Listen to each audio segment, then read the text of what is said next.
Why in the heck would I buy a policy from an insurance company on a real estate transaction? What the heck is that even for?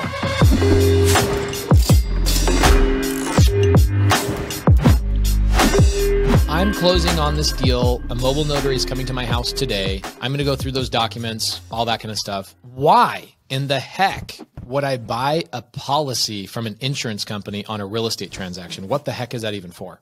Well, it's to ensure that there are no hidden liens, there are no hidden heirs, there's no breaks in the chain of title or clouds in the title, and that someone can't come back after you've purchased this property, put money into it, if you're going to turn it into Airbnb and say, hey, that's actually mine. You don't actually own it. Okay, great. So a common question I get all the time about title policies is people will say, well, if the escrow company that I paid to do the paperwork is pulling a title report, verifying there's no liens, why would I go above and beyond and pay for an insurance policy to make sure that somebody already had done their job? By the way, I always buy title insurance. I love title insurance. It's my favorite. I'm so grateful when I buy it because I've had one transaction I did not buy it.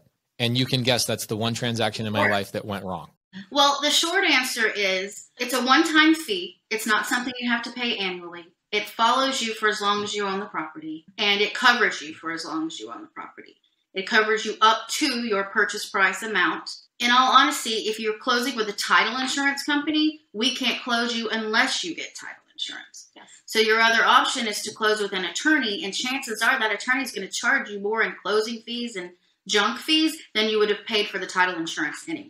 Cool. So for anybody that's watching, I want you to understand what can go wrong in a transaction. There's probably been 8 title insurance payouts that I've been part of that have by far paid out more money to me than I ever spent in title insurance policies across the board. And here's a couple of things that can go wrong. I had a property in downtown Phoenix, a historic house. It was a fix and flip. We go put $150,000 into this thing and we put it on the market to sell. And an owner, 5 owners prior, comes back and says he was illegally foreclosed on 6 years ago.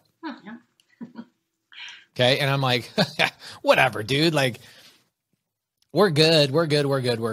And I was good because I bought an extended Alta policy. I don't know what this is. It looked like there was an Alta policy. This is an Alta policy? It's an Alta policy, but there's no such thing as extension, an extended one. Now, you can purchase a policy in excess of your purchase price. If you would like, you just pay a higher premium. I think that's what I did because I had like private capital and we were putting improvements or something on the deal. I don't remember, but we spent more money to make it more robust. And the bad thing is, I was in litigation with this prior owner for 5 or 6 months and it all worked out. My title company came in, they paid for all the things and took care of the thing and they hired their own attorney so I didn't have to do the thing.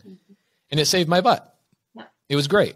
But there's no way the title company would have ever known about that issue 5 owners prior. And so what will happen is when you pull a title report, the escrow agent says, yeah, everything's clear. There's no liens. There's no encumbrances other than the mortgage. And we're going to pay the mortgage off. We're good. This is amazing. But that doesn't insure you against some weird thing that comes up 3 years prior that somebody might have done, or maybe even some frivolous potential lawsuit claiming that they had ownership of the property. So I always, and I could tell you 25 other horror stories that I'm grateful that I had a title policy. I've had so many bad things happen that I feel as if I tell all my students, it is a requirement when you do a real estate transaction to buy a title policy.